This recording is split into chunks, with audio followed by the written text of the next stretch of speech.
Hello, I'm Mary V.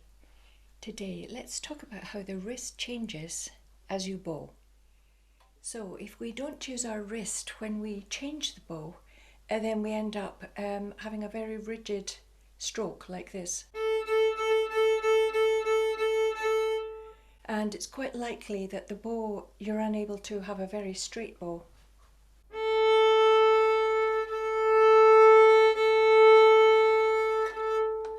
And of course, that affects the sound. So the wrist has got to move, and it moves in different ways throughout the stroke. Let's just start in the middle and have a look at how to cushion the stroke and get the rigidity away. And it's really moving your hand from side to side like this. Like that.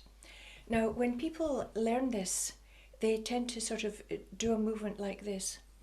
But it should be all in a straight line like that, because the bow is, because the line needs to be straight. So you put your bowing hand on the other arm and you drag your hand up and down like that. And have a look at what's happening to the wrist and the hand. The fingers are coming last, like underwater. And there's simply a movement like this. But it's in a straight line, not like this. Okay? So once you get the hang of that, then do it just above your arm like this, in a straight line from side to side, with your hand moving and your fingers moving last. So you can see that the wrist is enabling the hand to move from side to side. So let's try it on the violin. So we're just in the middle.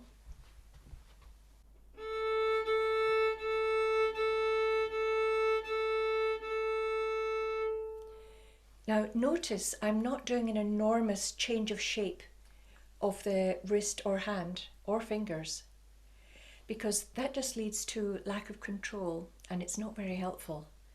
Enormous, great big changes like that. No, it's just a small movement from side to side. It's almost like being underwater, and it does come from the wrist, allowing the hand and the fingers simply to drag afterwards, just like underwater. So let's take a look at long bows and have a look at the wrist and see how the wrist changes shape again.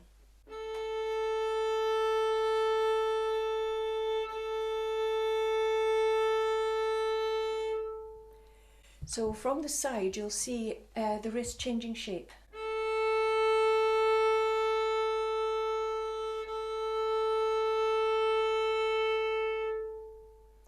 So obviously when you're at the tip and you're at the end of the bow, the wrist is accommodating the length of the bow like this, right? And then you come up to the top, the heel, and the whole arm moves up. So when you come to the heel, you don't want an incredibly high arm to keep your wrist straight. So you bend your wrist a little bit, and it's just up to you how much you do that, so long as you keep control. For example, if your upper arm doesn't move up with you when you come to the heel, and it stays down, it means that you've got a very bent wrist here. And it's very, very difficult to change the bow smoothly at the heel. You just have to use your fingers. And that leads to a lot of waggling of the bow. And it's really, really difficult if the forearm is low like that and the wrist is very bent to actually make smooth bow changes, because you're missing out the crucial part of how easy it is to change the bow at the heel, which is the forearm. When you take the weight of the bow on the forearm, it makes the job of the hand and the fingers much easier. So that's why the upper arm can't be left behind, really, like this. Okay? So in other words, it's better if the upper arm and the elbow, if the arm is above the bow at all times, not below. So that's above and this is below. So as you come up from the point, at about the middle, make sure that your upper arm is also rising and you're in this position, really. And notice that the elbow is quite low, but from the front you can see that the arm is above. So the elbow is lower than the hand, right? And you're accommodating the position by bending your wrist a little. Just not too much, so that you lose the flow of the arm and the advantage of the forearm. So try not to make any big exaggerated movements when you're changing bow, especially at the heel. There's just a lack of control there in that moment of changing if you're changing the shape of your hand enormously, like that. It's just not a good idea. It's better to be more efficient. And as you come up to the heel, the weight of the bow is being taken by the forearm, and the hand just does this exactly what it does in the middle.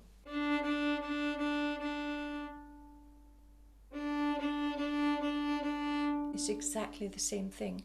So practice changing the bow with a little sideways movement and work your way a little bit more towards the heel.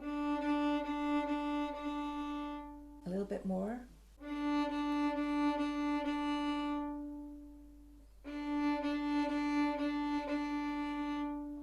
And you'll find if you've got a feeling of taking the weight of the bow in your forearm, you'll find it so much easier to change the bow smoothly and gently at the heel.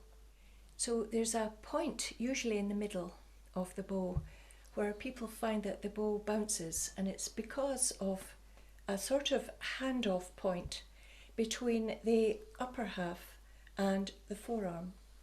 And if the elbow is locking or reluctant to flow down the bow, then you'll get bounces.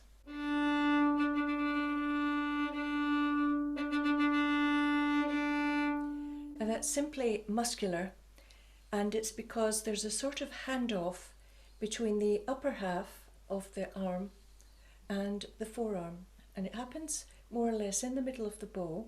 So start at the heel, go to the middle, and try to relax your elbow and allow your forearm to take over the rest of the stroke. And the more you're aware of that and practice it, the more you can release the locking of the elbow or the reluctance.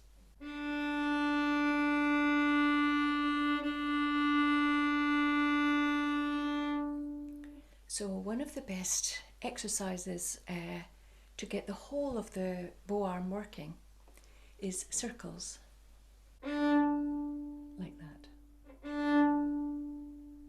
So don't throw the bow on the string like this.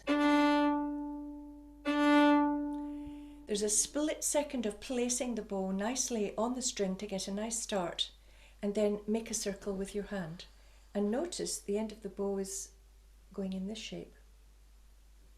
Okay? Not like this. It's more of a circle up, like that. So let's try it.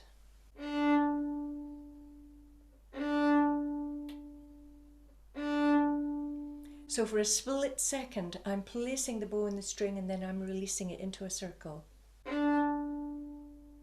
So try it on all the strings.